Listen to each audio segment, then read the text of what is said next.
রাত্রি গভীর। রানীমাধের পুরনো আকাশ জুড়ে তখন ঘন কালো মেঘ জমেছে। কোথাও কোনো পাখির ডাক নেই। শুধু দূর থেকে মাঝে মাঝে কাঁকড়ের গায়ে বাতাসের থাবা এসে পড়ে, আর ভেতরের উঠোনে দপদপ করে জ্বলে উঠেই নিভে যায় একটা একচিলতে প্রদীপ। পাশাপাশি অনেকগুলো কাঁচা বাড়ির মধ্যে মুখ তুলে থাকা একমাত্র পাকা বাড়িটার সমস্ত কোণায় তখন নিশ্ছিদ্র অন্ধকার। শুধু উত্তর পূর্ব কোণের সেই পরিত্যক্ত কক্ষটিতে, যেখানে সাধারণত কেউ যায় না, আজ অনেক দিন পর আলো জ্বলছে। বাড়িটাকে ঘিরে বাতাস ভারী হয়ে ওঠে, যেন শব্দহীন কান্না লেগে আছে তার প্রতিটি কোণে। কক্ষে বসে আছে একজন বৃদ্ধ, রুক্ষ চুল, গম্ভীর চোখ, গাল কুঁচকে গিয়েছে ক্লান্তির রেখায়, কিন্তু মনের মধ্যে এক অদ্ভুত আগুন। তার সামনে একটা তাম্র পাত্র, তাতে শিয়ালের চর্বি দিয়ে জ্বালানো কিছু নারকেল ছোবড়া। তার সামনেই মাটির তৈরি একটা অতি সাধারণ বউ পুতুল। নির্মল মুখ, লাল পাড়, সাদা শাড়ি, কিন্তু চোখ দুটোর ভিতর যেন আঁধার জমে আছে। বৃদ্ধ কিছুক্ষণ চুপচাপ বসে রইলেন, পুতুলটার দিকে এক দৃষ্টিতে তাকিয়ে। তারপর সামনে রাখা কালো কাপড় থেকে ধীরে ধীরে একটা বেশ বড় আকারের রূপোর ছুরি তুলে আনলেন। তুই বলেছিলি আমি তোকে ভুলে যাব কনা, আমি কি তোকে ভুলেছি রে? কিন্তু তুই কি করে পারলি আমার কাছ থেকে এভাবে চলে যেতে? বৃদ্ধের কণ্ঠস্বর কাঁপছে না, বরং অদ্ভুতভাবে শান্ত। কিন্তু সেই শান্তির ভিতরে যেন কি একটা প্রবল অবুঝ পাগলামি লুকিয়ে আছে। বৃদ্ধ এবার পাত্রের এক পাশ থেকে একটা পুরনো ধুলোমাখা কালো কাপড়ে মোড়ানো ভারী কোনো জিনিস হাতে তুলে নিল। কাপড় সরাতেই বের হয়ে এলো একটা অতি প্রাচীন পুঁথি। সেই পুঁথি হাতে নিতেই বৃদ্ধের চেহারায় অদ্ভুত একটা রহস্যময় আনন্দ ঝিলিক দিয়ে উঠল, যেন এ কোনো নিষিদ্ধ আশা আকাঙ্ক্ষার অমঙ্গলের পূর্বাভাস। বৃদ্ধ এবার পুঁথিটাকে সামনে রেখে ছুরি দিয়ে এক টানে নিজের বাম কাঁধের একটু চিড়ে দিলেন। বেশ অনেকটা মাংসপেশি ফাঁক হয়ে রক্ত গড়িয়ে পড়ল অন্য হাতে ধরা বট পাতায়। তারপর সেখান থেকে ওই পুতুলের কপালে, চোখে। মনে হলো সেই রক্তে ধীরে ধীরে জেগে উঠছে পুতুলের চোখের মনি।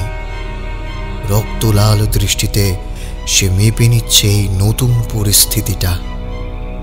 এই রক্ত দেহের নয়, এই রক্ত স্মৃতির, এই রক্ত তোর কনা। এইখানে যা বাধা ছিল আজ তাকে ছেড়ে দিয়ে ডাকছি তোকে। তোকে ফিরতেই হবে, তুই যে আমার প্রাণ, তোকে ফিরে আসতেই হবে। বৃদ্ধ দুই চোখ বন্ধ করে নিঃশ্বাস ফেললেন, মাথা নিচু করলেন। পটের সামনে রাখা বেলপাতা আর আগরবাতির ধোঁয়ায় ঘরটা ঘোলাটে হয়ে উঠল। বাতাস থেমে গেল হঠাৎ। পুতুলের চারপাশে একটা অদ্ভুত আঁধার জমা হতে লাগল। পাশের জানালা কাঁপছে, অথচ বাইরে কোনো হাওয়া নেই। বৃদ্ধ চোখ মেললেন। পুতুলের মুখ যেন কিছুটা বদলে গেছে। চোখের পাতা কেঁপে উঠল। ঠোঁটের কোণে ওটা কি? ও কি আসলেই কোনো ঠান্ডা বিদ্রুপের রেখা? তিনি চমকে উঠলেন। তুই তুই এসেছিস কনা, এসেছিস? এক নিমেষে বাতি নিভে গেল। চারপাশ অন্ধকার। পুতুল উঠে দাঁড়ায়নি, কিন্তু বৃদ্ধের শরীর পেছন দিকে হেলে পড়েছে। নিঃশ্বাস ভারী। ঘর জুড়ে ধূপ, চিতার পোড়া মাংসের গন্ধ। হঠাৎ দরজা নিজের থেকে বন্ধ হয়ে যায়। এক বিশাল ধাক্কায় যেন ঘর কেঁপে ওঠে। বৃদ্ধ চেয়ে দেখেন সেই পুতুলটা পড়ে আছে আলোহীন ঘরের কেন্দ্রে। তার চোখের ভিতর যেন আলো জ্বলে উঠেছে, গা ছমছমে, শান্ত। বৃদ্ধ দম নিতে পারেন না। বুক ধরফর করে ওঠে, মেঝেতে বসে পড়েন। তখনই সেই ছায়া, যাকে এতক্ষণ দেখা যাচ্ছিল না, শুধু অনুভব করা যাচ্ছিল দূর থেকে, ধীরে ধীরে সে সশরীরে এগিয়ে আসে। লাল পাড় সাদা শাড়ির মতো কিছু একটা রয়েছে গায়ে, চুল খোলা, পা যেন নেই, মাটি ছোঁয় না, হাওয়ায় ভেসে ভেসে সে এগিয়ে আসে। তুই তুই কণা তো? কেন, আমি কি তোমার কণা নই? এই চিনলে আমায়? এই তো সেই পুতুল। কাকু। বৃদ্ধ বিস্ময়ে হতবাক হয়ে যান। কাঁপা কাঁপা হাতে পুতুলের দিকে তাকিয়ে উনি বলে ওঠেন, তুই তুই আমায় কাকু বললি, কিন্তু তুই তুই কি সত্যিই আমার কণা? ছায়ামূর্তি এক পা এগিয়ে আসে, তার ঠোঁটে কাঁপা হাসি, চোখ দুটো যেন অস্পষ্ট কুয়াশায় ঢাকা। কণা? সে তো অনেক দূরে, কিন্তু সে যে তোকে ভীষণ ভালোবাসতো, তাই একা ফেলে যেতে চাইতো না, তাই আমায় পাঠিয়েছে। তার হয়ে আমি এখন তোর কণা। তুই ফিরে এলি শেষে মা, এই বুড়োকে ক্ষমা কর। আমি তোকে ফিরে পেতে চেয়েছিলাম কেবল, আমার ভুল। তুই তো এখনো কণা। বৃদ্ধ সেই ছায়াময় নারীর মুখটা দু হাতে ভরে নিয়ে পরম স্নেহে দেখতে থাকেন। তারপর কিসের অদৃশ্য একটা ধাক্কায় হঠাৎ অচেতন হয়ে পড়ে যান সেখানেই। ছায়া এবার নিচু হয়ে তার মুখের কাছে ফিসফিস করে বলে, না কাকু, যাকে ডেকেছ ভুল করে ডেকেছ, পাপী জমিদার। আজ আমি ফিরেছি শতাব্দীর পর। তোর ভুলের খেসারত দেবে তোর রক্ত। তোকে চাই জমিদার, অমাবস্যার রাতে। সেই রহস্যময়ী নারীর মুখ এবার কাছ থেকে দেখা যায়। চোখের জায়গায় কুয়াশা, ঠোঁট কুঁচকোনো, গালের এক পাশ চেরা, যেন আগুনে পোড়া দাগ। তার কণ্ঠস্বর বদলে যায়, এক বিকৃত গর্জন যেন ঝড়ের মতো ঘর কাঁপিয়ে দেয়। তুই ডেকেছিলি ভালোবাসা দিয়ে, আর আমি এলাম ক্ষোভ নিয়ে। এখন উপহার চাই, লাহাবাড়ির রক্ত আমার চাই। অমাবস্যা আসছে। লাহাবাবু অচেতন অবস্থাতেই কিছু একটা আঁচ করে যেন থরথর করে কেঁপে ওঠেন। পুতুলটা তার কোলে পড়ে আছে, কিন্তু এখন সেটা যেন ঠান্ডা, অতিমাত্রায় ঠান্ডা। ছায়া ধীরে ধীরে মিলিয়ে যায় দেওয়ালের মধ্যে। পুতুলটা তখন নিঃশব্দে মুখ ঘোরায়, কেন জানা নেই, চোখ কটমট করে তাকায় দরজার দিকে।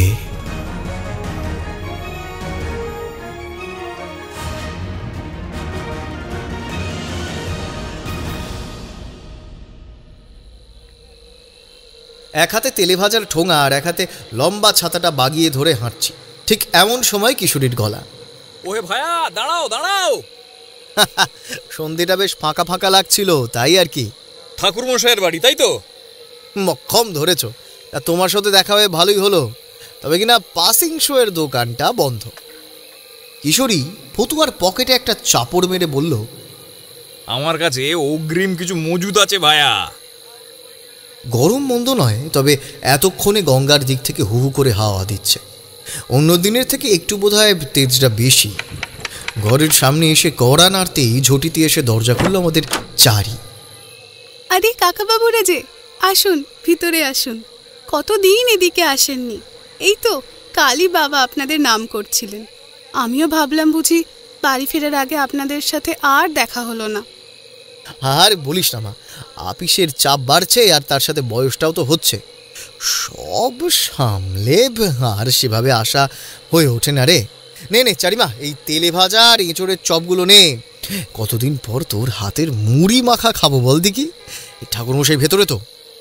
হ্যাঁ হ্যাঁ, বাবা ভেতরেই আছে। আপনারা গল্প করুন, আমি এক্ষুনি গরম গরম চা দিয়ে আসছি। সোজা চলে এলাম তারানাথের ঘরে। ততক্ষণে বাইরের পরিবেশ বেশ আঁধার হয়ে এসেছে। আরে এই তো তোমরা! আরে কতদিন তোমাদের দেখাই পাই না, তাই এই বুড়োকে তো ভুলেই মেরেছ দেখছি। আরে তা কেন, সংসারের চাপে আষ্টে পৃষ্ঠে জড়িয়ে গেছি, সাথে বাজারের ঘোর দুর্দশা। হ্যাঁ, সে তো বটেই। তা এতদিন পর এই গ্রীষ্মের বিকালে বুড়োতান্ত্রিকের ঘরে কি উদ্দেশ্যে? যতই ফাঁকি দিই, আমাদের আসল উদ্দেশ্য একখানাই, সে হলো আপনার কাছে রোমহর্ষ গল্প শোনা, আর গল্পের মধ্যে বাস্তবের ভয় ভাবনাগুলোকে হারিয়ে যেতে দেওয়া। গল্প কথাটা কানে যেতেই বহুদিন পর আবার তারানাথের হাসি মুখটা একটু ম্লান হয়ে এলো। কতবার বলি তোমাদের, এগুলো গল্প নয়, এগুলো এক একটা সত্য ঘটনা। আমি একটা কিছু বলতে যাব, তারানাথ নিজেই সামলে নিয়ে বলে উঠলেন, থাক থাক, আমি বুঝেছি। আচ্ছা ঠাকুরমশাই, আপনি তো এত পিশাচিনীর সম্মুখীন হয়েছেন, সব ভয়ঙ্কর অভিজ্ঞতা আপনার, আজকে তারই মধ্যে একটা অন্যরকম ঘটনার কথা বলুন না শুনি। ঠাকুরমশাই এবার ভালো করে পাতলা উত্তরীয়টা গায়ে জড়িয়ে বসলেন, তারপর শুরু করলেন। আজ তোমাদের বরং একটা ঘটনার কথা বলি। সে আমার জীবনের একটা বিশাল বড় অভিজ্ঞতা। শুনলে বাস্তবের থেকে অনেক বেশি গল্প বলেই মনে হবে। একখানা অভূতপূর্ব অভিজ্ঞতা বটে, সত্যি। আজও সেই ঘটনার কথা মনে পড়লে আমার গায়ে কাঁটা দিয়ে ওঠে। তা তখন আমার বয়স বেশি নয়।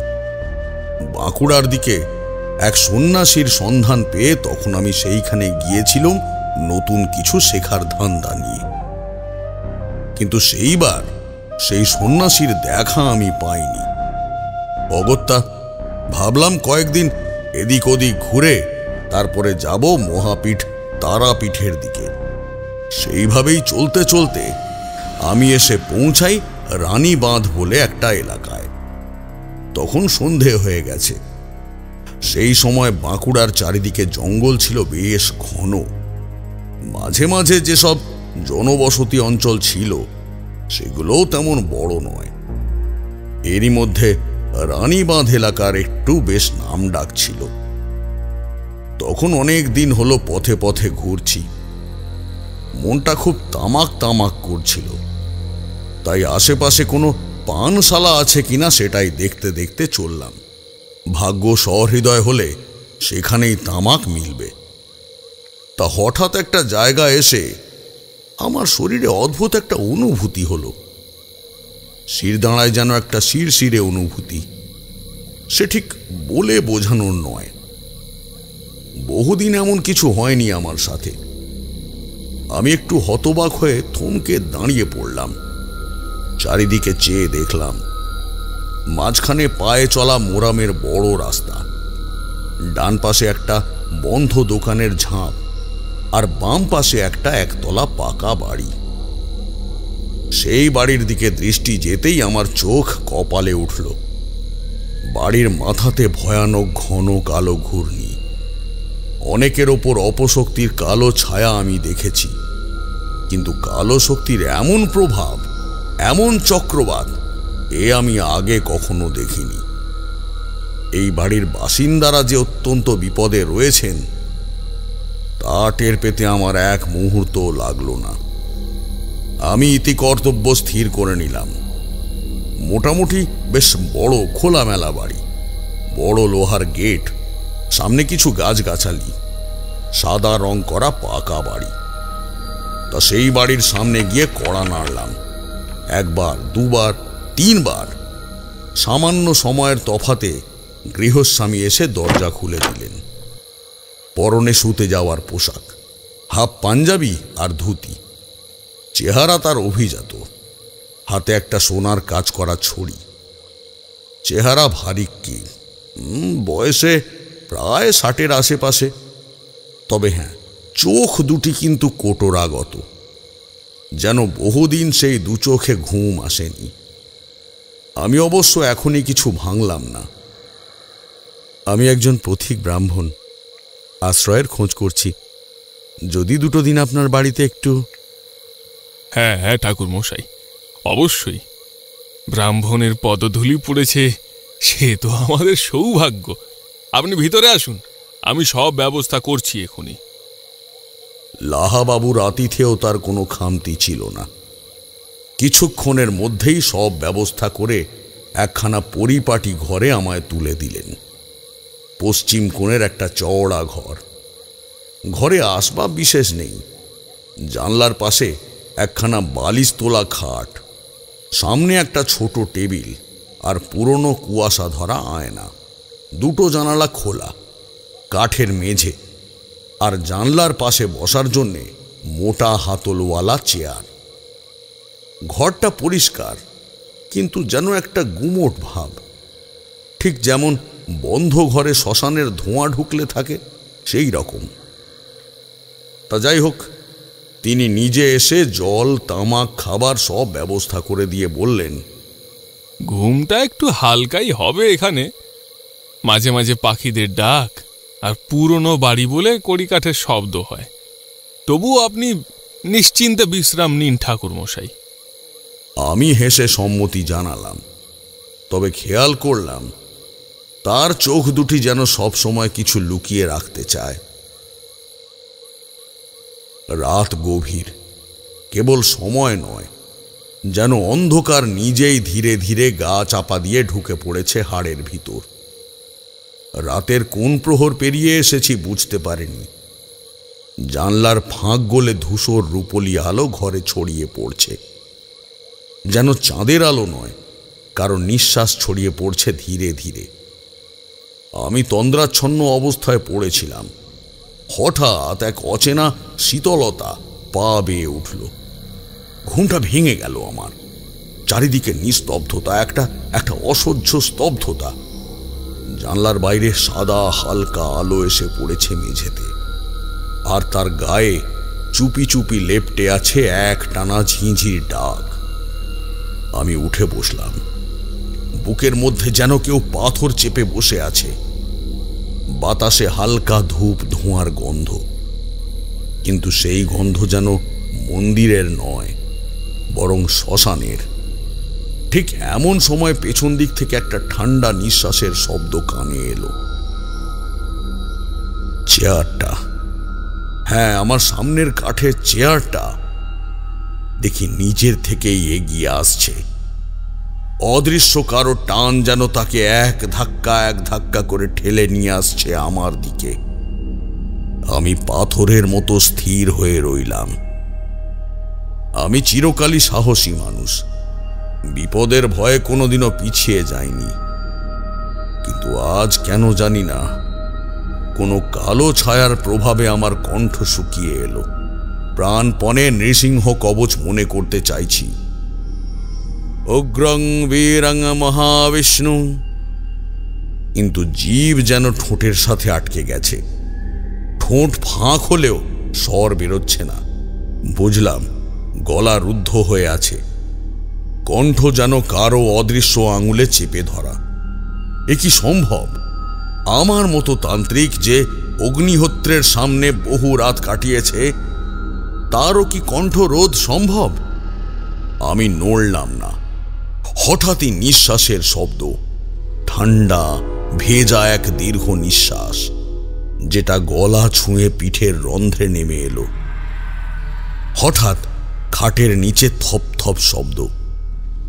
কেউ বা কিছু একটা যেন হামাগুড়ি দিয়ে চলে যাচ্ছে ঠিক খাটের নিচে। সেই শব্দ থেমে গেল আবার, ঠিক যেভাবে শিকারী থামে শিকারের গন্ধ পেলে। আর ঠিক সেই মুহূর্তে দরজার ফাঁক গলে এক ছায়া, এক মেয়েলি অবয়ব, মাথার চুল ছড়ানো, যেন ভিজে, পেছন থেকে ঝুলে কাঁধ ছুঁয়ে নামছে। দাঁড়িয়ে আছে সে চুপচাপ। এবার আমাকে কিছু করতেই হবে। আমি দীর্ঘশ্বাস নিয়ে নিজের নাভি স্পর্শ করলাম ডান হাতের আঙুল দিয়ে। বাম হাতে আঁকলাম মুদ্রা, অগ্নিত্রিকোণ। অন্তরে ডেকে তুললাম গুরুদেবের দেওয়া শক্তি, আর অদৃশ্য পাণ্ডুলিপির ভাষায় শুরু করলাম তামসিক তন্ত্রপাঠ। ওং কালী কাল ভৈরবে মহাকাল প্রসন্ন ভব। এক টানা মন্ত্রপাঠের সঙ্গে সঙ্গে ঘরের বাতাস ভারী হয়ে উঠল। বাতাস যেন ঘুরে ঘুরে ঘরের মধ্যেই ঘূর্ণি তুলছে। জানালার পর্দা ফুলে উঠছে, দেওয়ালে সাদা ছায়া উঠছে আর নামছে। ছায়াটা এবার সরে এলো সামনের দিকে, মাথা এক পাশে কাত করা, ঠোঁটের কোণে এক ব্যঙ্গ হাসি। ঠিক তখনই আমি উচ্চারণ করলাম, ওং হ্রিং ক্রিং কালিকা ওই নমঃ ত্রক্ষরিয়ং ফট। এক বিকট আওয়াজ। জানালাটা এক ঝটকায় খুলে গেল। বাইরে ঘন অন্ধকার, ঝিঁঝির ডাক থেমে গেছে, ছায়া মিলিয়ে গেল বাতাসে, আর ঘরের ভার হঠাৎ যেন হালকা হয়ে উঠল। আমি ক্লান্ত হয়ে পড়লাম, মাথাটা ঘুরছে, দৃষ্টিও অস্পষ্ট। শেষবার চোখ বুজে পড়ার আগেই মনে হলো দূর থেকে কারা যেন ফিস ফিস করে বলছে, তোমাকে এখানে থাকা চলবে না, চলে যাও, তোমার উপস্থিতি টের পেয়েছে সে। তারপর আমার আর কিচ্ছু মনে নেই।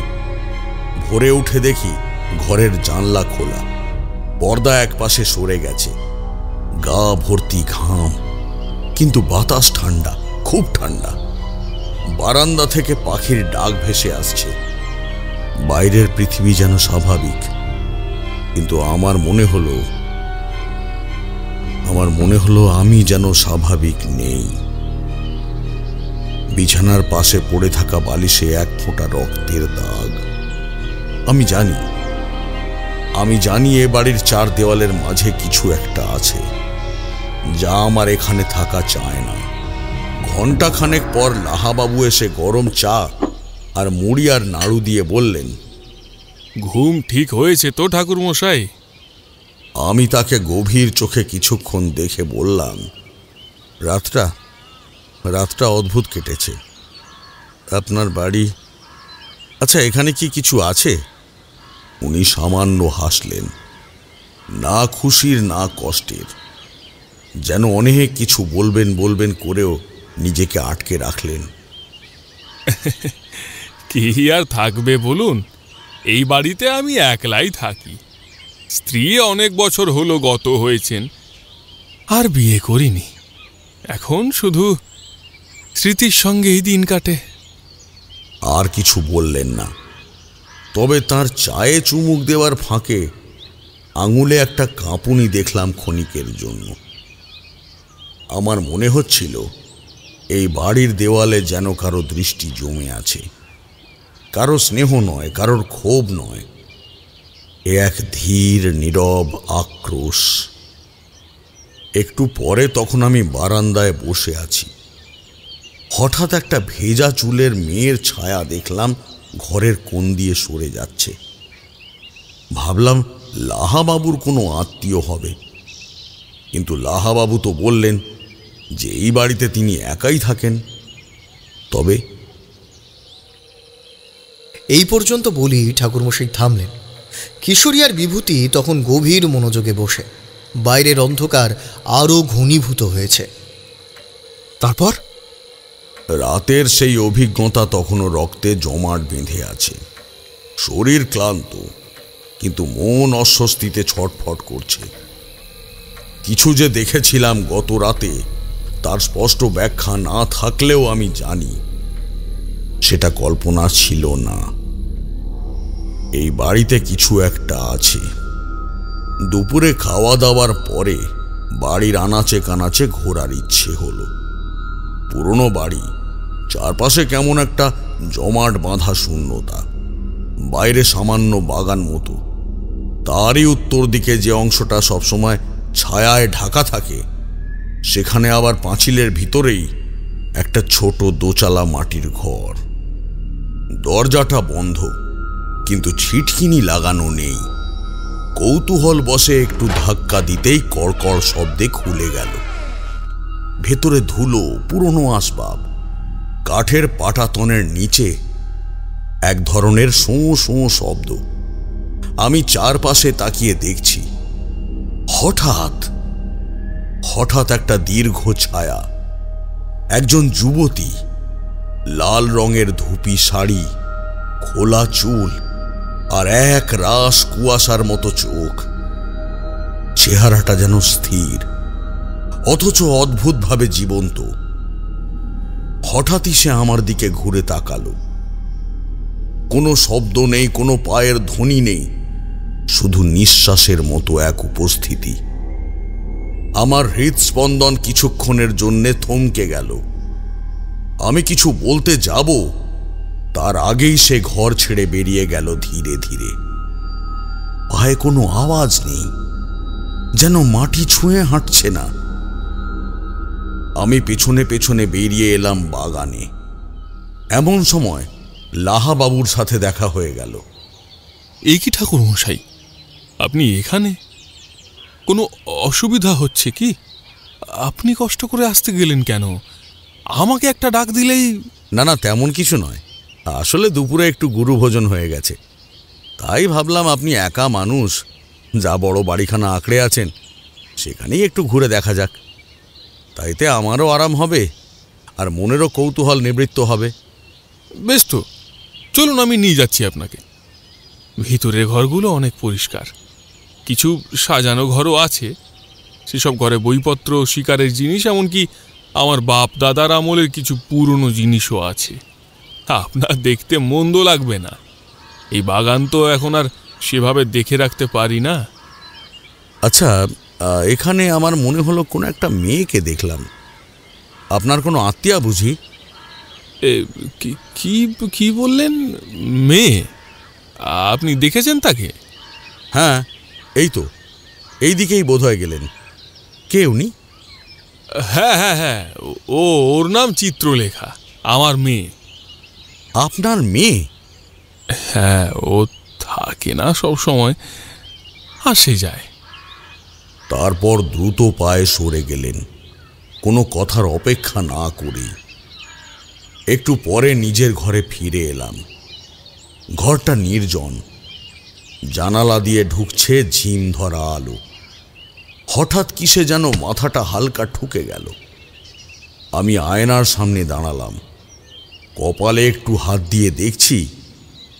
ঠিক তখনই হঠাৎ অবাক চোখ আটকে গেল আয়নায়। আমার পেছনে কেউ দাঁড়িয়ে এক দৃষ্টে তাকিয়ে আছে। আমি আঁতকে ঘুরে দাঁড়ালাম, কিন্তু কেউ নেই। এভাবে একা থাকলে আত্মবিস্মৃতি হওয়া স্বাভাবিক, কিন্তু আমি তারানাথ তান্ত্রিক। ষষ্ঠ ইন্দ্রিয় এখনো ভোলেনি আমার আত্মপরিচয়। আমি জানি এই বাড়িতে শুধু ছায়া নয়, গভীর কোনো আত্মচেতনা আছে, আর সেই চেতনা আমাকে লক্ষ্য রাখছে। বিকালে আমি লাহাবাবুকে আবার কথায় কথায় জানতে চাইলাম। চিত্রলেখা, আচ্ছা, ওই বুঝি আপনার একটি মাত্র সন্তান? তিনি দীর্ঘক্ষণ চুপ করে রইলেন, তারপর কেমন একটা আত্মগতভাবে বললেন, হ্যাঁ, তবে সে এখন এখানে নেই। একটু আগেও তো দেখলাম তাকে। উনি বোধহয় শ্বশুর বাড়ি ফিরে গিয়েছেন। এই প্রথম তার চোখে একটা অস্থিরতা ফুটে উঠল। আপনি ওকে দেখলেন না? হ্যাঁ, তাই তো। হ্যাঁ, সে এখন নেই এখানে, তবে আবার আসবে, খুব তাড়াতাড়ি আসবে। আমি মাথা নাড়লাম। ওনার কথাগুলো কেমন যেন অসংলগ্ন। মুখ তুলে তাকালাম লাহাবাবুর দিকে। এক নিঃশব্দ উৎকণ্ঠায় তিনি বেশ জর্জরিত হয়ে আছেন। গাল ঝুলে গেছে, চোখ কোটরের ভিতরে আরো ঢুকে গেছে। ত্বকে যেন ম্লান ছায়া, কোনো একটা সত্তা তাকে ভেতর থেকে ক্ষয় করে দিচ্ছে। আপনার মেয়ের শ্বশুরঘর বুঝি কাছেই? কি বললেন? কার শ্বশুর ঘর? আপনার মেয়ের। শ্বশুর ঘর? কিসের শ্বশুর ঘর? কেন পাঠাবো ওখানে?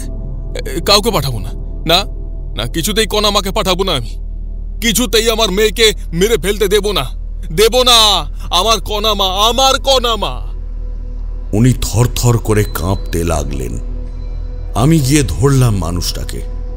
কিচ্ছু হয়নি, কিচ্ছু হয়নি, আপনি শান্ত হন। রানীবাঁধের সেই দ্বিপ্রহর কাঁচের আলো ছিঁড়ে খুঁড়ে ঘরের মেঝে পড়ছে।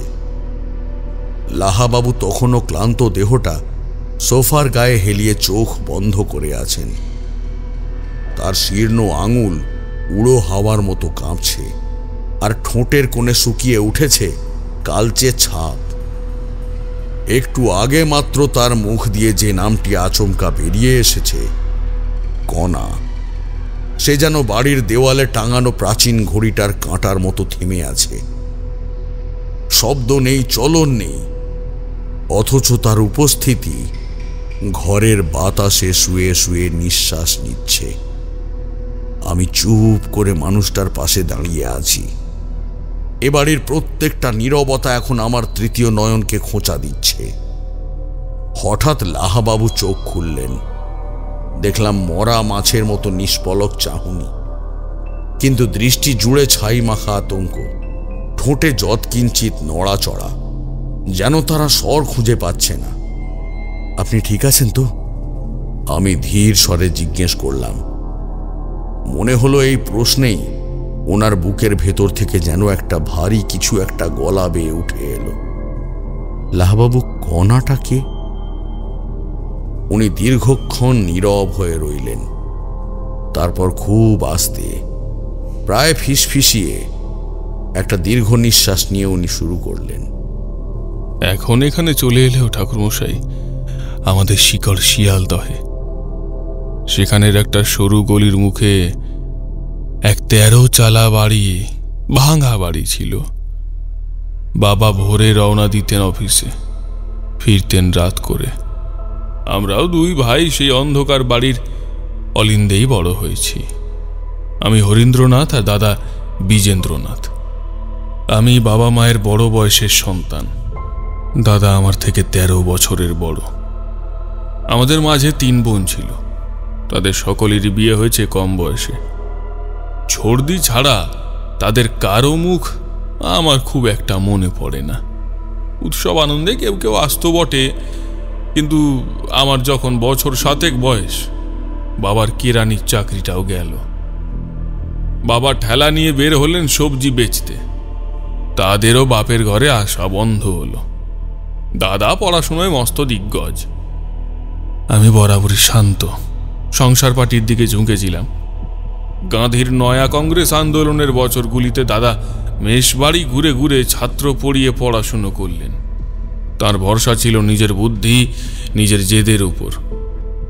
সংসার সংকটে কারো মুখ চাওয়ার মানুষ ছিলেন না তিনি। দাদা পরে জর্জ কোর্টের উকিল হয়েছিলেন। খুব নামডাক, কড়া মেজাজ। শেষের দিকে তো নাকি জর্জ হবার কথাবার্তাও চলছিল শুনেছি। কিন্তু সংসারের শখ সুখ বলে যা কিছু, তার প্রতি ছিল অদ্ভুত অহং আর অধিকার বোধ। অনেকটা পয়সাওয়ালা বড় মানুষের যা রীতি আর কি। আকাশে ফড়িং উড়লেও সেটাকে কিনে এনে খাঁচায় ভরতেন। সে খাঁচায় সর্বশেষ যে প্রাণীটি ধরা পড়েছিল, সেই আমার কণা। বৌরানীর কোলে যখন কণা এলো, তখন আমি সবে দাদার ভরসায় বাড়িতেই একটা ছাপাখানা খুলেছি।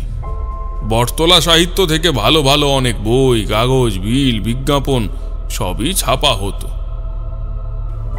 ব্যবসা মন্দ চলল না, কিন্তু তখন থেকেই আমার বাড়ির সাথে টান বাড়ল। বাইরে যাওয়াটাও কমল। কণা দাদার মেয়ে হলেও আমার সাথেই তার ভাবটা ছিল বেশি। আমার চোখে তো আমার নিজের মেয়ের সমান।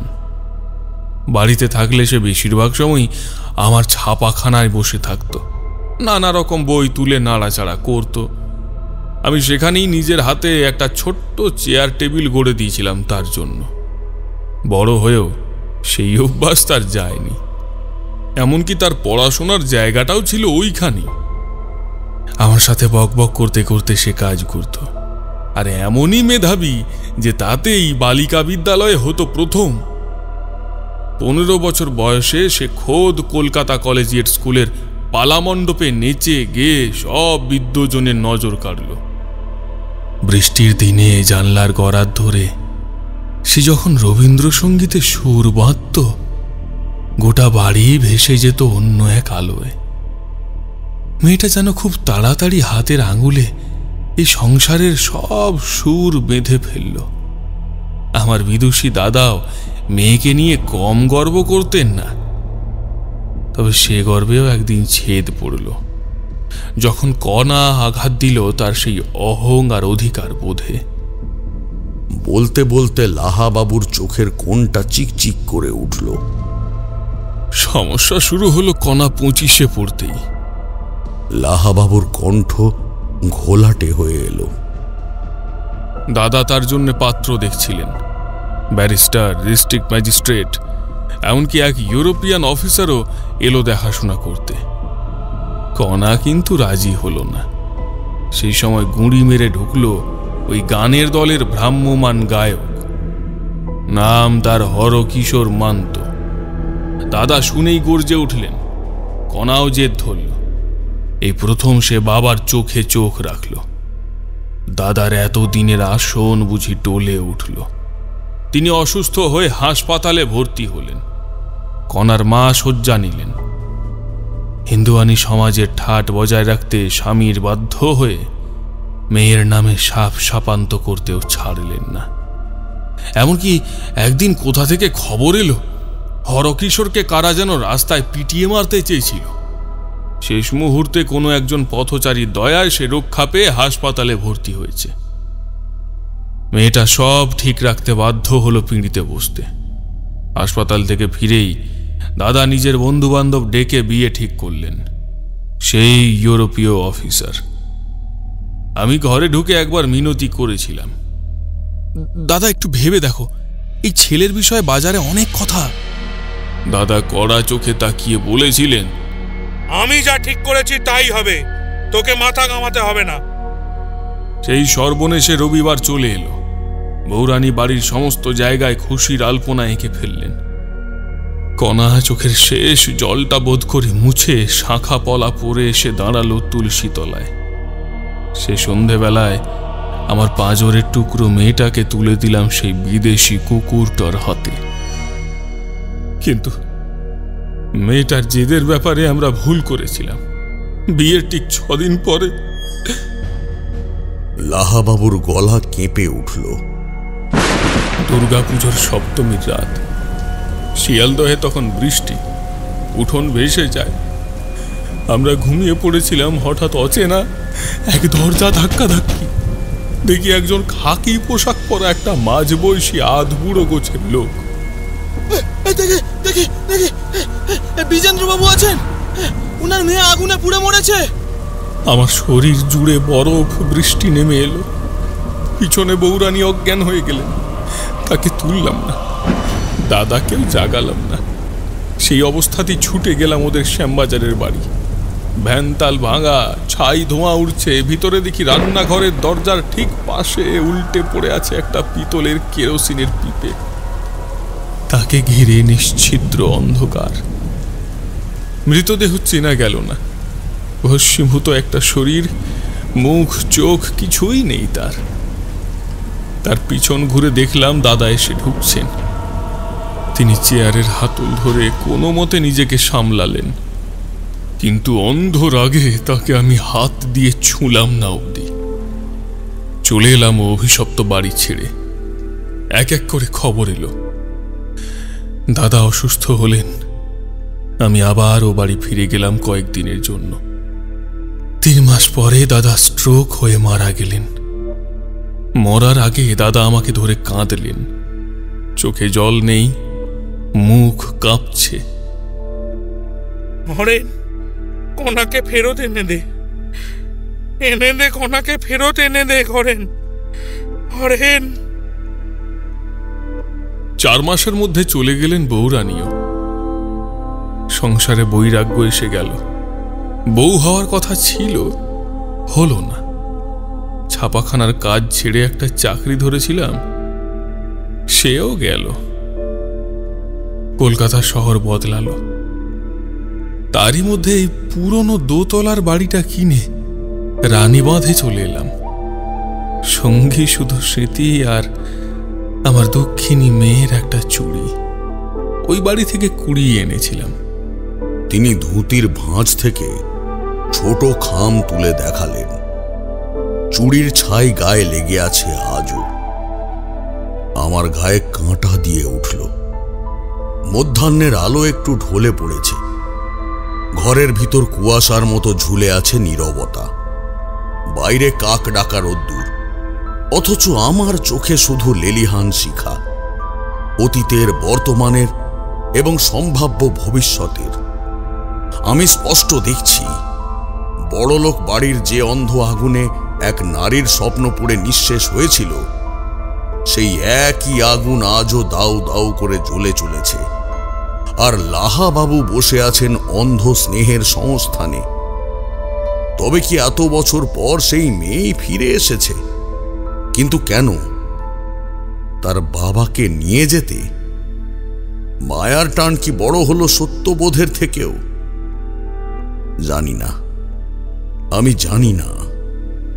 আমি ধীর পায়ে উঠে দাঁড়ালাম। মনে মনে স্থির করলাম আগামী রাত্রিতেই আমি যাব কণার সেই শ্বশুর বাড়িতে, দেখে আসব কি সেই রহস্য। সংকল্প করলাম এই বাড়ির দীর্ঘ ছায়ায় যতক্ষণ আমি আছি, এই প্রশ্নের উত্তর আমি খুঁজে বার করবই। আমাকে বার করতেই হবে, অন্তত ততটুকু যাতে একজন বৃদ্ধের বুক থেকে 12 বছরের চাপা আগুন নিভে যেতে পারে। চৈত্রের দিন শেষ হতে চলেছে। গাছের পাতায় টুপটাপ শব্দ করে পড়ছে ধুলো। আমি সিদ্ধান্ত নিয়েছিলাম আর দোলাচল নয়, এবার সোজা যেতে হবে সেই বাড়িতে যেখানে কণা একদিন বউ হয়ে গিয়েছিল আর 6 দিন পরেই ফিরে এসেছিল মৃতদেহ হয়ে। হ্যাঁ, কণার শ্বশুর বাড়ি। আমার মন বারবার ফিরে যাচ্ছে সেই বাড়িতেই। সন্ধ্যার মলিন আলোয় দাঁড়িয়ে যেখানে প্রথম আমি সন্দেহ করেছিলাম যে এই কণাই বুঝি সেই পিশাচিনী যার ছায়া লেগে আছে রানীবাঁধের বাতাসে। শ্যামবাজারের উত্তরে এক সংকীর্ণ গলি। দিনের আলো ঢোকে না সোজাসুজি, আর ঢুকলেও সে আলোতে কোনো উষ্ণতা থাকে না, শুধু ধুলো আর অনুপ্রবেশের গ্লানি। সেই পুরনো গলি ধরে হেঁটে এক সময় পৌঁছলাম সেই বাড়ির সামনে। 2 তলার একটা দালান, 1 তলাটাই ব্যবহারযোগ্য। উপরের বারান্দা যেন ধসে পড়বে, ততটাই ভগ্ন। দরজায় ধূসর একটা ধাতব ফলকে লেখা ডি কোস্টা।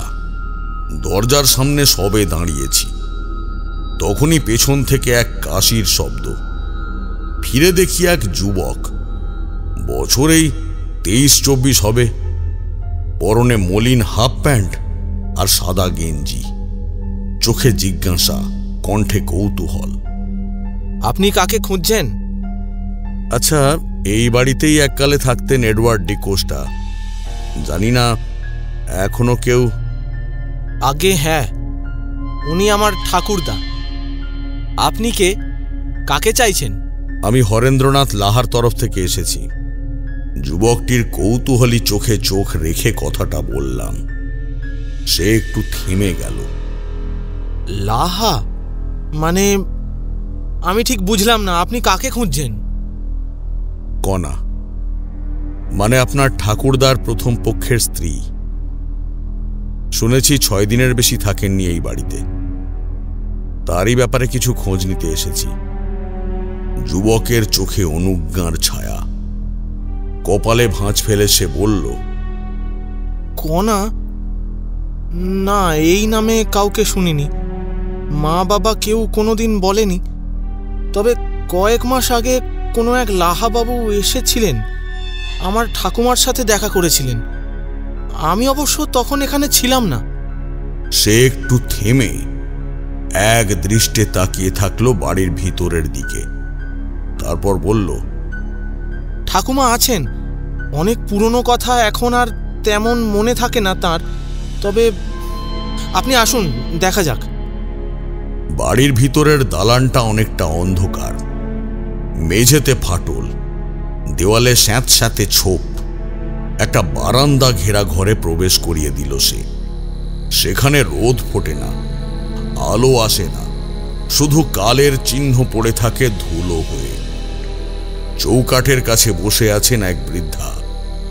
বৃদ্ধা বললে ভুল হয়, বছর 40-এর নিচে বই উপরে নয়, কিন্তু রোগে ভোগা শীর্ণ গঠন তাকে আরো বৃদ্ধ, নুব্জ আর মলিন করে তুলেছে। গায়ে একটা পুরনো কাঁথা জড়ানো, কানে কম শোনেন, কিন্তু চোখ দুটো যেন এখনো অতীতের ছায়া দেখতে পায় স্পষ্ট। অল্প বয়সেই পরিবারে এমন যুবক নাতি দেখে বুঝতে পারছিলাম এনার নিজের বিবাহ অল্প বয়সে হয়েছিল তো বটেই, তার সাথে ছেলের বিয়েও খুব কম বয়সেই হয়েছে। যুবক মৃদু স্বরে বলল, ঠাকুমা, একজন লোক এসেছেন কোনো এক লাহা বাবুর কাছ থেকে। বৃদ্ধার কপাল কুঁচকে উঠল। তারপর ধীরে ধীরে বললেন, তুমি কে বাবা, কি চাও? আমি এক পর্যটক, পুরনো ইতিহাসে আগ্রহ আছে, একবার ঘুরে দেখতেই এসেছি। ইতিহাস তো অনেকই আছে এখানে, আর বেশি ঘাঁটাঘাঁটি করে কি হবে বলো দেখি। অত ঘেঁটো না, না হলে আবার ওই পুরানো ভূত কখন জেগে ওঠে। ভূতেরও তো ইতিহাস থাকে, ঠিক যেমন মানুষের। তা ঠিক, তা ঠিক। তা বাচ্চা, কি জানতে চাও তুমি? ইতিহাস জানতে আমার আগ্রহের অভাব নেই, আপনি বলুন না আপনার মতো করে। শোনো তবে, এডওয়ার্ড ডি কোস্টা, সে এক ইউরোপীয় অফিসার। কলকাতার ক্যান্টনমেন্টে ছিলেন আমার স্বামী। তার সাহেবী রুচি, ইংরেজি শিষ্টাচার। তবে আমার স্বামীর চরিত্রে খুব একটা কলঙ্ক ছিল না, বুঝলে। লাহা বাবুর বাড়ি থেকে এসেছে মানে কণার কথা তো তুমি জানো। সেই বাড়ির একখানা বড় ইতিহাস। আমার স্বামীর প্রথম পক্ষের বউ ছিল সে। আমি যদিও তাকে চোখে দেখিনি, তখন ওই কলকাতার উঠতি বাবুদের সঙ্গে ওর ওটা বসা, তাস খেলে সময় কাটাতো। ওই পোর্ট উইলিয়ামের জাহাজ ঘাটে বসে চা খেত, আর মাঝে মাঝে চলে যেত বাঁকুড়ার দিকে। সেখানে তার একখানা পরিচয় তৈরি হয় ওই হেমচন্দ্র লাহার পরিবারের সঙ্গে। কণা তখন সদ্য যৌবন প্রাপ্তা। সেই পরিচয় করায় বিবাহ প্রস্তাবে। তবে শুনেছি মেয়েটার নাকি তেমন মত টত ছিল না, যদিও সে কথা এনারা জানতেন না। মাত্র 6 দিন থাকতে পেরেছিল সে সেখানে। তারপর এক সন্ধ্যায় সবাই যখন ওই স্নানের ঘাটে, তখন সে ওই সিঁড়ির নিচে গলায় দড়ি দেয়। আমার স্বামী তো তখন তার প্রেমে একেবারেই অন্ধ। আপনার স্বামী পরে আবার বিয়ে করেন, তাই তো? হ্যাঁ, সংসার তো আর থেমে থাকে না। শাশুড়ি মা আমাকে নিয়ে আসেন। আমি আবার অ্যাংলো ইন্ডিয়ান বাড়ির মেয়ে, বাপ সাহেব, মা বাঙালি। তবে আমি অবশ্য বাঙালি সংস্কার নিয়েই বেশি বড় হয়েছি। এইবার কিন্তু আমার স্বামী বিয়ে করেছিলেন কম বয়সের মেয়েকে দেখে, বুঝলে। আমাদের ঘরে এখন সন্তান আছে, স্মৃতি আছে, আর কিছুটা ডি কোস্টা নামের কাঁচা গৌরব। আমরা আজ গরিব অ্যাংলো ইন্ডিয়ান পরিবার, নাম আছে কিন্তু ইতিহাস আর সম্মানে লুপ্ত প্রায়। তবে এটাও ঠিক, কণাকে আমার স্বামী কোনোদিনই ভুলতে পারেনি। শেষ জীবনে যখন আমাদের সব এক এক করে নষ্ট হয়ে গেল, এই বাড়িটার একটা কোণে একটা ঘর রাখলেন শুধু ওর জন্য। উনি বলতেন, যদি কণা কোনোদিন ফিরে আসে দরজা খোলা পাবে। তার ঘরটা আজও তালা বন্ধই আছে। ঘরটা কি আমি দেখতে পারি? বৃদ্ধা একবার তাকালেন আমার চোখে, তারপর বললেন, দেখবে? তা বাপু, দেখার মতো তো কিছু সেখানে নেই। লাহাবাবুও দেখে গেছেন, শুধু কিছু পুরনো জামা কাপড়, একজোড়া জুতো আর একখানা খাট। তবে হ্যাঁ, ওই ঘরের মাঝখানে একখানা কাঠের তাক আছে, সেখানে আমার স্বামী একদিন একটা পুতুল রেখেছিলেন। তারপর বলেছিলেন, ওটাই কণার স্মৃতি। আমরা বাপু ও ঘর কখনো খুলি না, আর কখনো কোনো কিছু সরাইও নি।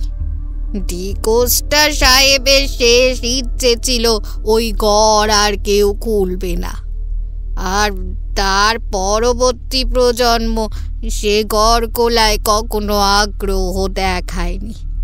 তবু তুমি যাবে বলছো যখন, যাও। বাড়ির পেছনের দিকে একটা ঘর, বোধহয় এই বাড়ির সব থেকে ভালো ঘর, কিন্তু পরিচর্যার অভাবে ধুলো আর ঝুলে পরিত্যক্ত হয়ে আছে।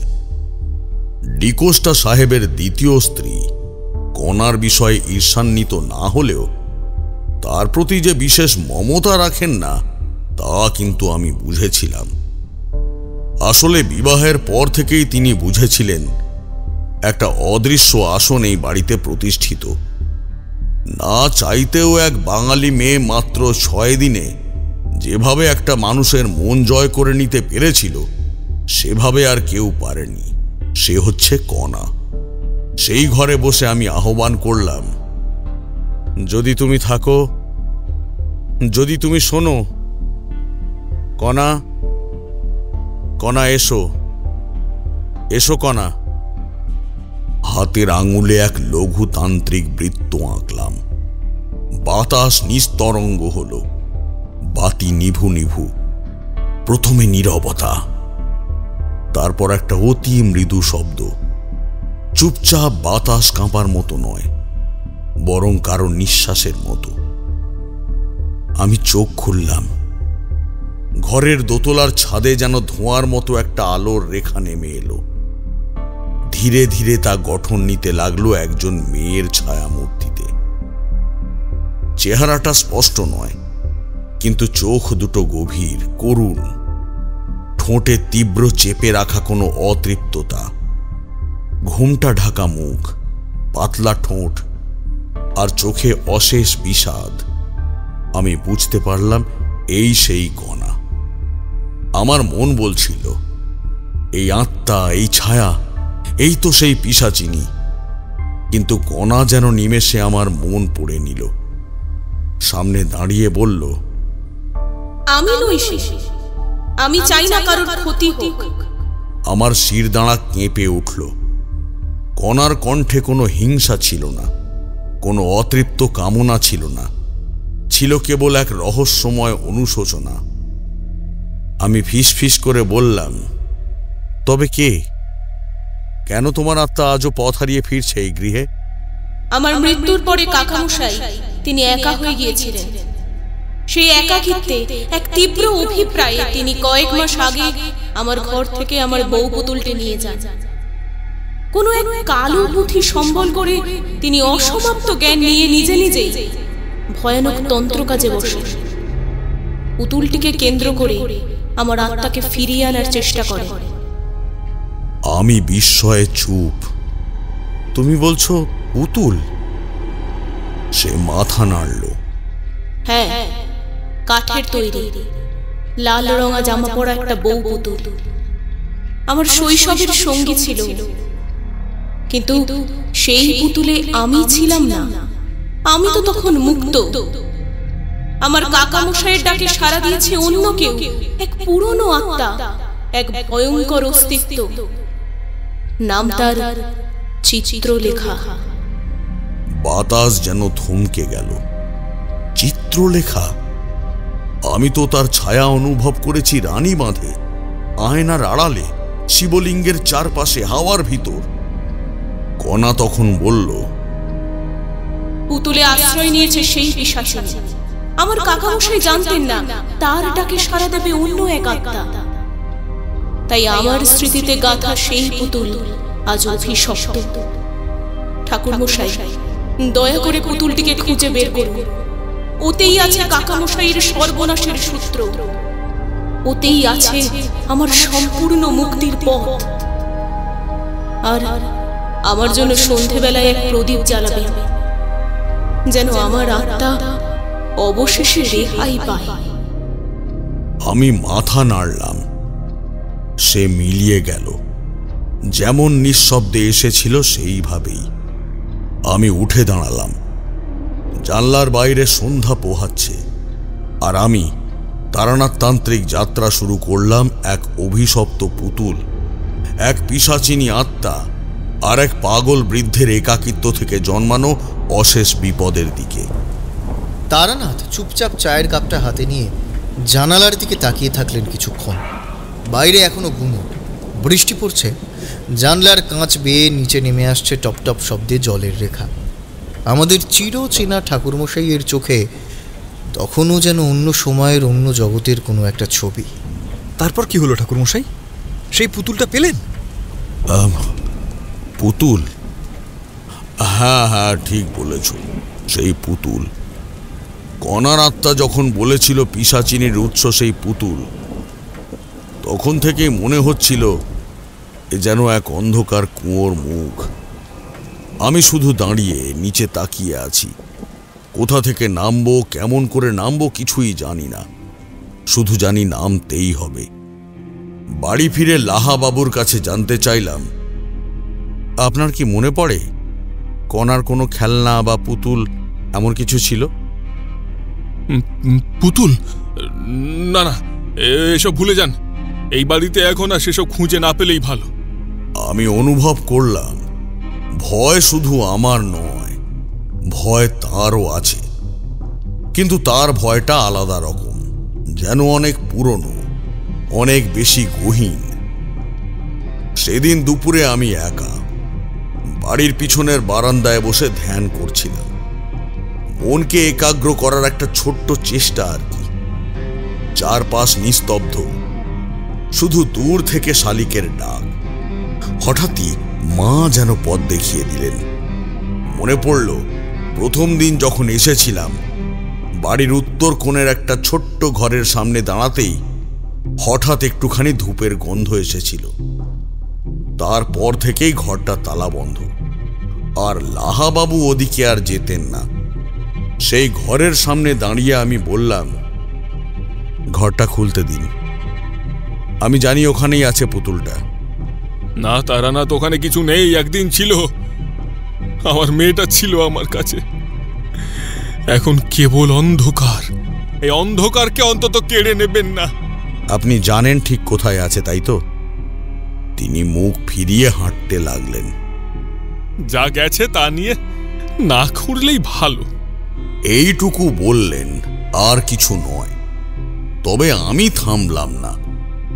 সন্ধ্যের কিছু আগে হাতে একটা তাম্র পাত্র নিয়ে মন্ত্র জপ করতে করতে দাঁড়ালাম দরজার সামনে।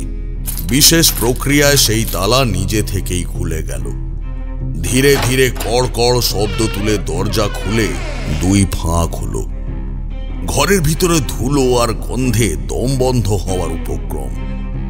কোণ ঘেঁষে একটা পুরনো লোহার সিন্দুক, খোলা নয়, গায়ে কিছু তন্ত্র চিহ্ন, যা স্পষ্টই নিষিদ্ধ তন্ত্রের চর্চার ছাপ রেখে গেছে। ঘন্টা বাজাতেই তালা খুলে পড়ল। ভেতরে একটি জিনিস, একটি পুরনো বউ পুতুল। পুতুলটার গায়ে ছোট্ট লাল শাড়ি, নীল পাড়, গায়ে কাঁচের গহনা, মাথায় ছোট্ট টিকলি, চোখ দুটি কাঁচের কিন্তু মারাত্মক সজীব, যেন তাকিয়ে আছে আমার চোখের ভিতরে নিঃশব্দে, কি একটা নীরব অভিযোগে। ঠিক তখনই পিছন দিক থেকে মৃদু গলায় ডাক, তারানাথ। আমি ঘুরে দাঁড়ালাম, দেখি লাহা বাবু, কিন্তু তিনি তো তিনি নন। চোখ দুটো খালি, কণ্ঠস্বর যেন ছেঁড়া কাপড়ে মোড়ানো। আপনি এখানে? এই ঘরে তো আপনি আসতে চান না। তিনি এক চিলতে হাসি দিলেন, ঠোঁটে যেন বিষাক্ত কিছু লেগে আছে। তুমি পুতুল খুঁজছো তো, তাই না? পেয়েছ তো? এখন দেখো কি হয়। তার কণ্ঠে খুব চেনা এক নারীর স্বরের ছায়া। আমি তখনই স্পষ্ট চিনলাম তাকে, চিত্রলেখা। লাহা বাবুর ভিতরে সে প্রবেশ করেছে। সর্বনাশ হয়ে গেছে, চরম সর্বনাশ। চিত্রলেখা, কিসের এত আক্রোশ তোমার? তোমার দেরি হয়ে গেছে তারানাথ। এখন আমি নিয়ম বানাবো। আর এই পুতুল তো আমারই। ঘরের বাতাস ভারী হয়ে এলো। আমি তখন চোখ বন্ধ করে মন্ত্র জপ করতে চেষ্টা করলাম। পুতুলটিকে তুলতে হবে অভিশাপ ভাঙতে হলে। আগে তাকে আলাদা করতে হবে চিত্রলেখার তৈরি কালা জাদুর সেই অদেখা শিকলের স্পর্শ থেকে। কিন্তু আমি পারলাম না। মন্ত্র জিভের আগায় থাকলেও কণ্ঠরুদ্ধ হয়ে এলো, দম বন্ধ হয়ে আসতে লাগলো। দেখলাম লাহাবাবুর হাত দুটো আমার গলা চেপে ধরেছে। চোখ দুটো প্রবল চেষ্টা করেও খোলা রাখতে পারলাম না। আরেকটা বড় প্রশ্ন মাথায় তখনই উঠল, আমি কি সত্যিই দেরি করে ফেলেছি? যখন জ্ঞান এলো, ঘরটা অন্ধকার। পাটাতনে বসে আছি, হাত পা বাঁধা নয়, কিন্তু শরীরের শক্তি যেন কোথায় হারিয়ে গেছে। ধূপের গন্ধে মাথা ঝিমঝিম করছে। বাতাস ভারী কোলাহলহীন, শুধু কোথাও দূরে একটা ধুক ধুক শব্দ, যেন কোনো বুকে চাপা কান্নার মতো। তারই মাঝে দরজার পাশে দাঁড়িয়ে সে, চিত্রলেখা। না, সে আর লাহাবাবুর সেই মেয়ে নয়। সেই মায়াময় মুখের মৃদু দৃষ্টিরা এক ভয়ানক অগ্নিবর্ষণীতে রূপান্তরিত হয়েছে। এখন আর সে মানবী নয়, পিশাচিনী।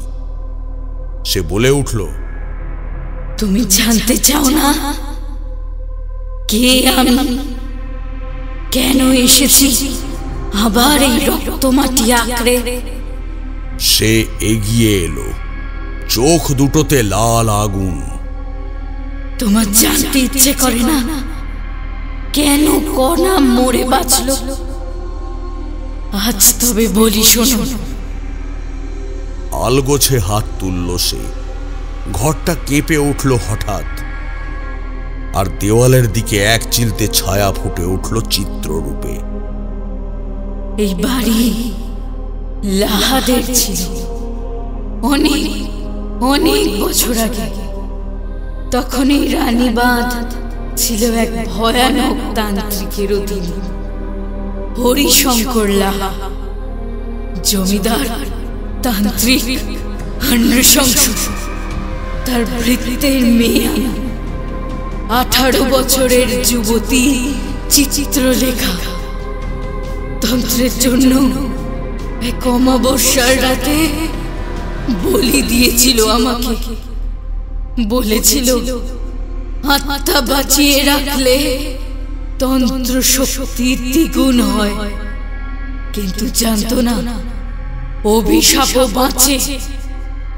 আমি তখন স্তব্ধ, শব্দ আসছে না গলায়। চিত্রলেখা সামনে এসে দাঁড়ালো। তখনই আমি বলেছিলাম এই বংশে কোনো মেয়ে সুখী হবে না। আমি দেখব প্রত্যেক জন্মে প্রতিটি কান্নায়। কণা তো ছিল নিষ্পাপ, কিন্তু নিষ্পাপ বলেই তো ছিল সবচেয়ে পবিত্র, তাই না? তাকে দিয়েই অভিশাপ জাগালো তার কাকা। পুতুলে আমার বাস, কিন্তু দরজা তো খুললই। এখন তার সময় এসেছে। তাহলে আমাকে কেন বন্দি করলে? কারণ তুমি দেখতে পেরেছ আমার। আজ আমি তাকে চাই, ওই হরেন্দ্রনাথকে। সেই তো আমায় ফিরিয়ে এনেছে। আজ অমাবস্যা, আজকের রাত্রেই হবে তার শেষ রাত্রি। তারপর আমার মুক্তি, সাথে সাথে তোমারও। সে ঘুরে দাঁড়ালো, ধীরে ধীরে অদৃশ্য হলো কুয়াশার মতো। ঘরের দরজা বন্ধ হয়ে গেল নিজের থেকে। আমি তখন নিঃসঙ্গ বন্দী, আর অমাবস্যা এগিয়ে আসছে গা ঘেঁষে। দূরে কোথাও একটা শঙ্খ বাজল, কিন্তু আমি যেন তার মধ্যে শুনতে পেলাম শুধু কার যেন হাহাকার। কিছু মুহূর্ত তারানাথ চুপ করলেন, যেন গুছিয়ে নিচ্ছেন নিজেকে। তারপর নিজেই শুরু করলেন। রাত দ্বিপ্রহর পেরিয়েছে, ঘড়িতে 12টা। অমাবস্যার ঘন অন্ধকারে ডুবে আছে রানী বাঁধ।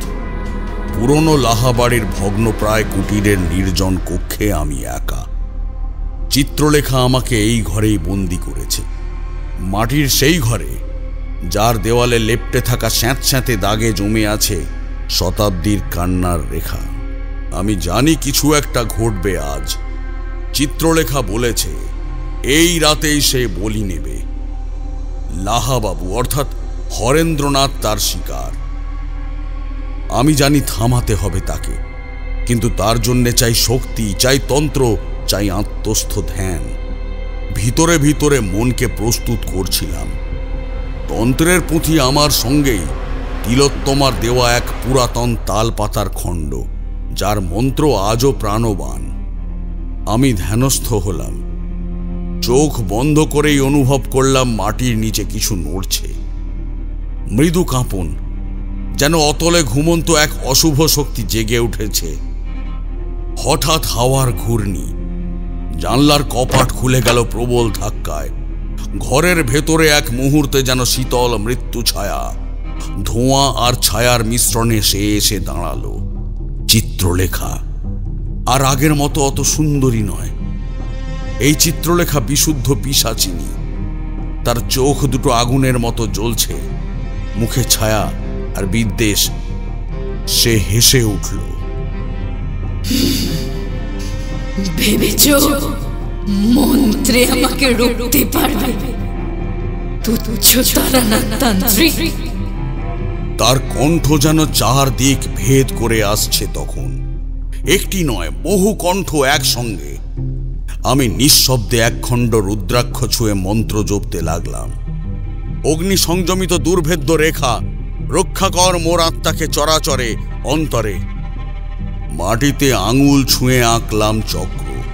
আগুনের রেখা বৃত্ত রচনা করল আমার চারধারে। চিত্রলেখা ফুঁসে উঠল। কেন থামাতে চাইছো আমায়? আমি তো কি বললাম, প্রাপ্য নিচ্ছি।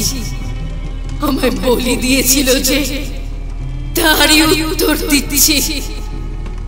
সে হরেন্দ্রনাথ নয় চিত্রলেখা। আর তার দাদা, সেও তো জানতই না যে তার পূর্বজন্ম। লাহাবাবুর দোষ কেবল এই যে একাকিত্বে ভুল করে ডাক দিয়েছিল তোমাকে, তাও কণার নামে। চিত্রলেখা থমকে গেল। কিছুক্ষণ চুপ থেকে আবার হেসে উঠল। এইবার হাহাকারে মিশ্রিত এক করুণ রোল। ভেবো না আমার হৃদয় নেই। আমি প্রেম পেয়েছিলাম এক জীবনে। বৃত্তের মেয়ে হয়ে জমিদার বাড়ির ছায়ায় তারপরে এক রাত্রে অন্ধকারের ভিতর আমার প্রিয় মানুষ আমাকে বলি দিল দেবতা মেনে। আমি অভিশাপ দিয়েছিলাম এই বংশের কোনো মেয়ে সুখী হবে না। ওরা জানো কেমন লাগে মৃত্যু, জানো কিভাবে বিষ ঢোকে আত্মার ভিতর। চিত্রলেখার চোখে এবার যেন এক মুহূর্তের জল, মুখ থমথমে। সে আমার মতো, শুধু বলি হয়েছিল অন্যভাবে। ও ডিকোসটাকে চাইনি, কিন্তু কে বুঝলো ওকে? 6 দিনের মাথায় নিজেই নিজেকে শেষ করে দিল। ওর কথা কেউ রাখেনি, আমিও রাখতে পারিনি। আমি বুঝতে পারছিলাম এই পিশাচিনীর ভিতর এখনো রয়ে গেছে মানবীর বেদনা। সে কেবল এক প্রতিশোধের আগুন নয়, এক গোপন আরতির ধ্বংস। আমি উঠে দাঁড়ালাম, বললাম, তুমি যদি চাও আমি তোমায় মুক্তি দিতে পারি। শেষ হোক এই অভিশাপ, শান্তি পাক তোমার আত্মা। এই জন্মেই নয়, 1000 বছর পরে হলেও। সে থমকে দাঁড়ালো, তার ছায়া নেমে এলো ঘরের উপর, যেন সব বাতি নিভে গেল মুহূর্তে। তারপর বলল, মুক্তি চাই, কিন্তু এত বছর অভিশাপের চক্র বয়ে চলার পর জানি না কেমন লাগে ওঠা। পারবে আমাকে মুক্ত করতে? আমি ঘরের মাঝে বসে পড়লাম, গম্ভীর মন্ত্র উচ্চারণে জাগিয়ে তুললাম পূর্বপুরুষদের শক্তি। পঞ্চভূতে জড়ানো আত্মা কালের আঁধারে যাক, শান্তি নেমে আসুক চিত্রলেখার ওপরে। ভূতপূর্ব বলি হোক আজ দেবী সমমুক্ত। চিত্রলেখা হঠাৎ থেমে গেল, চোখ বন্ধ করল, তার শরীর থেকে ধোঁয়া উঠে গেল ধীরে ধীরে। তুমি পারলে তারানাথ, তুমি আমায় ছুঁতে পারলে হৃদয় দিয়ে। সেই শেষ বাক্য। চুপচাপ ঘর, বাইরের বাতাসে শুষ্ক পাতা উড়ে যাচ্ছে, দূরে শোনা যাচ্ছে শিয়ালের ডাক। আমি একা বসে রইলাম মাটির ঘরের ঠিক মাঝখানে। বাইরে বেরিয়ে দেখলাম লাহাবাবুর অজ্ঞান দেহটা পড়ে আছে বৈঠকখানার ছোট খাটিয়ায়। তাকে জাগালাম না। আজ সে মন বড় ভার, বড় ক্লান্ত। শুধু ঠাকুর ঘর থেকে একটা প্রদীপ জ্বালিয়ে নিয়ে বেরিয়ে এলাম বাইরে, মুক্ত অঙ্গনে। চারধারে নিস্তব্ধতা, কিন্তু আমার বুকের ভেতর তখন আলোর সঞ্চার। আমি পেরেছি। চিত্রলেখার অভিশাপ শেষ, কণার আত্মা আজ মুক্ত। আজ শুধুই মুক্তির দিন। বহুদিন কেটে গেছে সেই অমাবস্যার রাতের পর। রানীবাঁধের সেই ভগ্নপ্রায় কুঠিবাড়ি আজও দাঁড়িয়ে আছে, অথচ তার চারপাশে যেন বাতাস হালকা, নিঃশব্দে শ্বাস ফেলা চিত্রলেখার আত্মা আজ আর সেখানে নেই। লাহাবাবু সেই রাতের পর আর পুরোপুরি সুস্থ হয়ে ওঠেননি, তবে অন্ধকারের ছায়া আর তাকে ভোগ করে না। তিনি আজও জীবিত, নির্বাক এক ভগ্নপ্রায় বৃদ্ধের মতো। কণার নাম শুনলে চোখে জল জমে। তার কাছে এখন একটাই ধ্যান, প্রতিদিন প্রদীপ জেলে রাখা তার মেয়ে কণার জন্য। ডিকোস্টার পরিবার এখনো রানীবাঁধেই থাকে। তাদের গরিব অ্যাংলো ইন্ডিয়ান রক্তে মিশে আছে এক হারিয়ে যাওয়া অতীতের ছায়া। কণার ঘর আজও খোলে না সেখানে, কিন্তু দরজার ফাঁক দিয়ে মাঝে মাঝে যেন গন্ধ আসে। গন্ধ আসে একটি পুরনো আতরের অথবা ভেজা জুঁই ফুলের। কণার কথা জানে না তারা কেউ। আর জানলেও বোঝে না সেই দুঃখ যা শতাব্দী পেরিয়ে আজও একটা ঘরের মধ্যে নিঃশব্দে বসে থাকে। আর আমি